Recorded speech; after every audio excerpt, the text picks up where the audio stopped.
नमस्कार आप सभी को। आज हम हिंदी साहित्य के इतिहास का दूसरा अध्याय करने जा रहे हैं, जिसका शीर्षक है हिंदी साहित्य के इतिहास लेखन की परंपरा।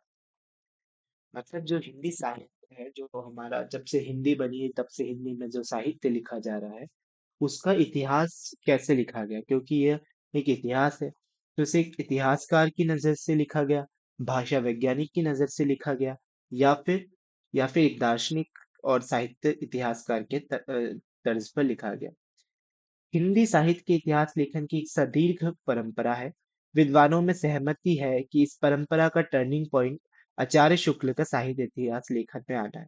मतलब रामचंद्र शुक्ल ने जब इतिहास लिखा, तो उसको एक टर्निंग पॉइंट माना जाता है, क्योंकि उन्होंने इतने अच्छे से हिंदी साहित्य का इतिहास लिखा कि आज भी उनका इतिहास प्रासंगिक माना जाता है।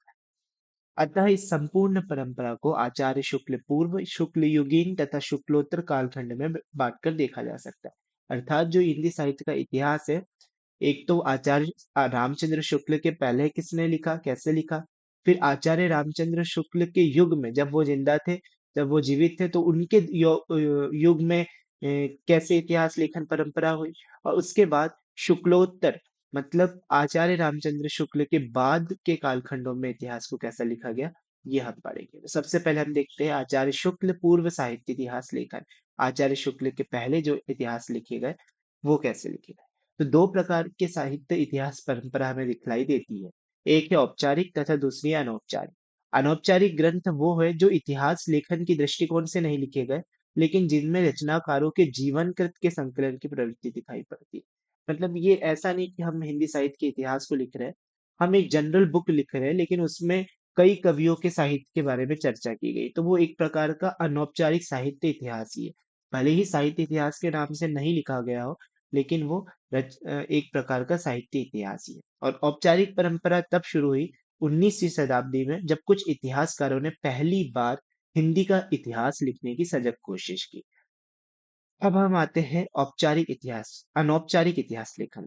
तो हिंदी साहित्य के इतिहास लेखन की औपचारिक शुरुआत तो 19वीं शताब्दी में हुई, किंतु भक्ति काल तथा उसके आसपास के दौर में ही कुछ अनौपचारिक प्रयास हमें दिखलाई पड़ते हैं।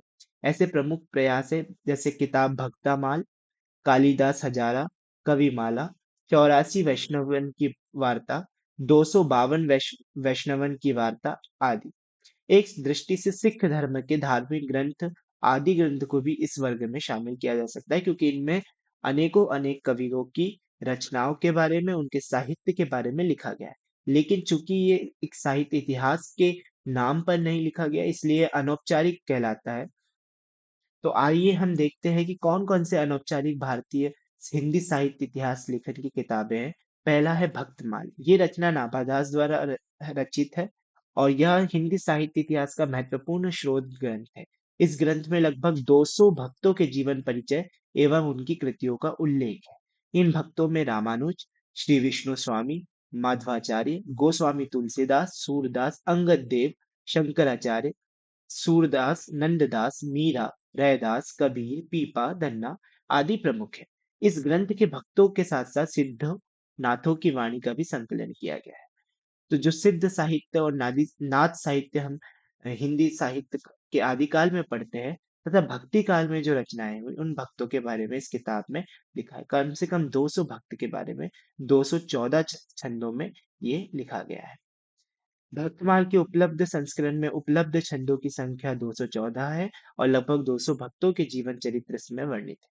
भक्तों के जीवन की अलौकिक घटनाओं का वर्णन कर जनता के हृदय में उनके जीवन आदर्शों के प्रति आस्था उत्पन्न करना ही रचनाकार का मुख्य लक्ष्य रहा है।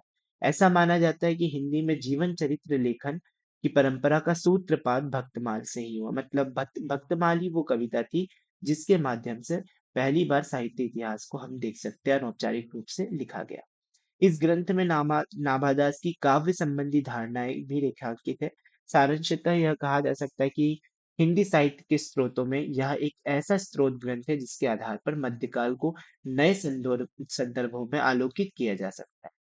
तो ये है अपने ग्रंथ भक्तमाल की चर्चा की। अब दूसरा ग्रंथ है जो अनौपचारिक हिंदी साहित्य इतिहास है, वो है कविमाला। इसके रचयिता जो है वो पुत्र तुलसी राम है, यदुराय के पुत्र तुलसी राम। ने संवत 1712 में किया। इसमें लगभग 1500 से 1700 तक के 75 कवियों का संग्रह है। ये ग्रंथ अभी उपलब्ध नहीं है। तीसरा ग्रंथ है कालिदास हजारा, जिसके कवि कालिदास है।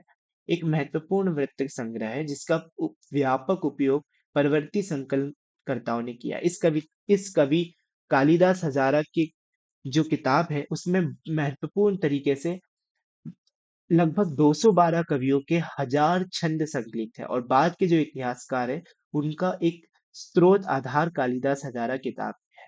मतलब कालिदास हजारा ग्रंथ से ही वह एज अ रेफरेंस लेते हैं अपने इतिहास को लिखने के लिए। इसमें 212 कवियों के बारे में लिखा है, हजार छंद इसमें संकलित है।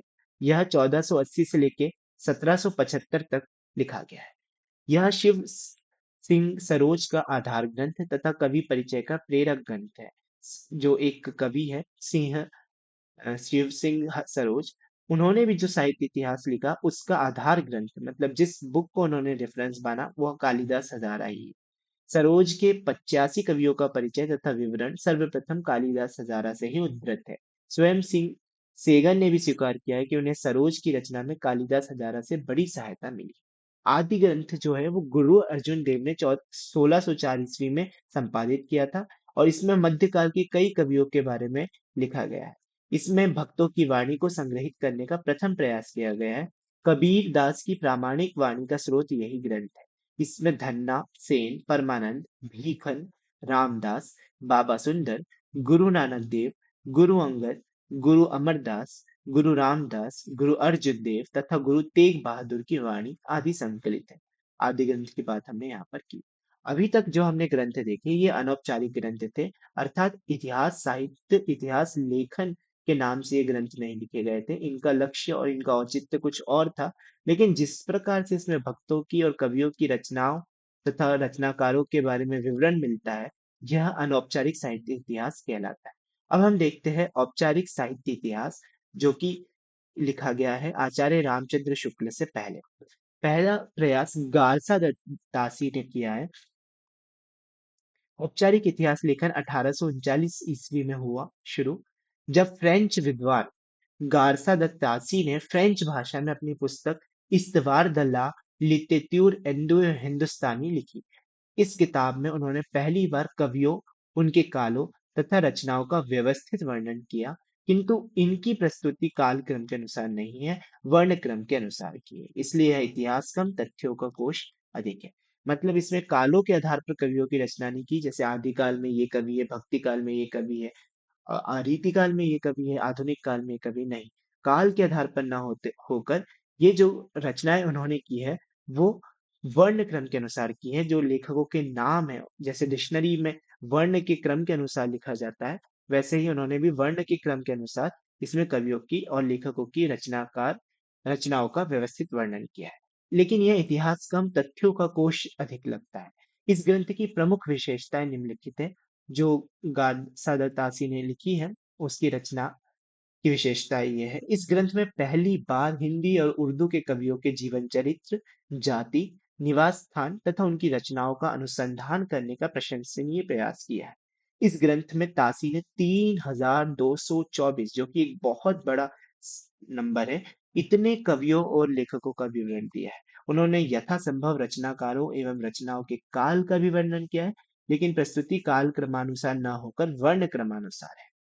हिंदुस्तानी साहित्य के विषय में तासी का दृष्टिकोण बहुत स्पष्ट है। इन्होंने लिखा है, हिंदुस्तानी साहित्य का काव्यात्मक महत्व है, वह न तो किसी दूसरी भाषा से हीन है और न वास्तव में कम है। मतलब हिंदी काव्य जो है वो अपने आप में बहुत महत्वपूर्ण काव्य है, ऐसा उन्होंने कहा।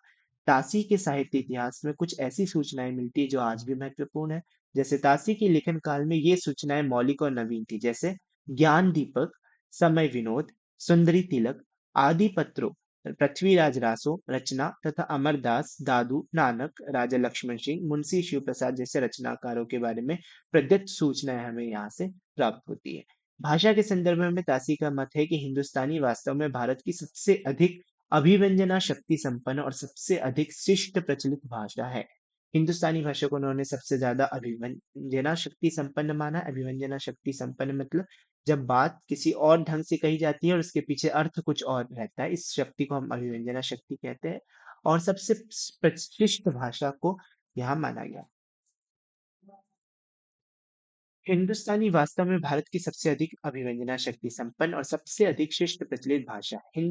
हिंदुई को तासी भारत के धार्मिक सुधारों की भाषा बताते हैं। काशी के ग्रंथ में तत्सम प्रचलित लिपियों की भी जानकारी मिलती है। काशी के अनुसार हिंदुस्तानी, अरबी तथा फारसी अक्षरों में लिखी जाती है। उनका मत है भारतीय अक्षर या तो देवनागरी या कैथी नागरी है। नागरी के और भी बहुत रूप है।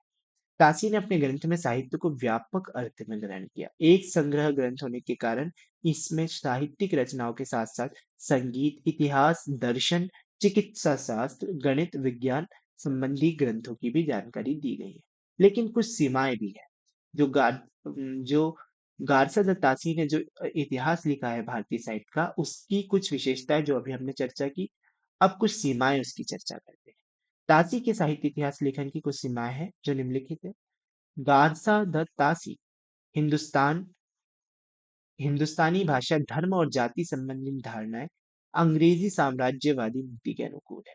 तासी के समय अंग्रेजों की नीति मुसलमानों को विशेष रूप से प्रसन्न करने की थी, इसलिए उन्होंने उर्दू भाषा तथा फारसी लिपि का पक्ष लिया। हिंदी भाषा तथा देवनागरी की लिपि के पक्ष में उठे आंदोलनों की काफी देर तक उपेक्षा की। तो उन्होंने कहीं ना कहीं उर्दू भाषा और फारसी की तरफ अपना ज्यादा जोर दिया और हिंदी भाषा और देवनागरी लिपि की तरफ कम पक्ष दिया। गारसा द तासी की ऐतिहासिक दृष्टि पक्षपातपूर्ण है तथा उनकी यह दृष्टि भाषाई वास्तविकता को नहीं पहचान सकी। गारसा द तासी की धार्मिकता उनकी धार्मिक दृष्टि पर हावी हो गई है। वे इस्लाम को हिंदू मत के और उर्दू को हिंदी से श्रेष्ठ मानते हैं।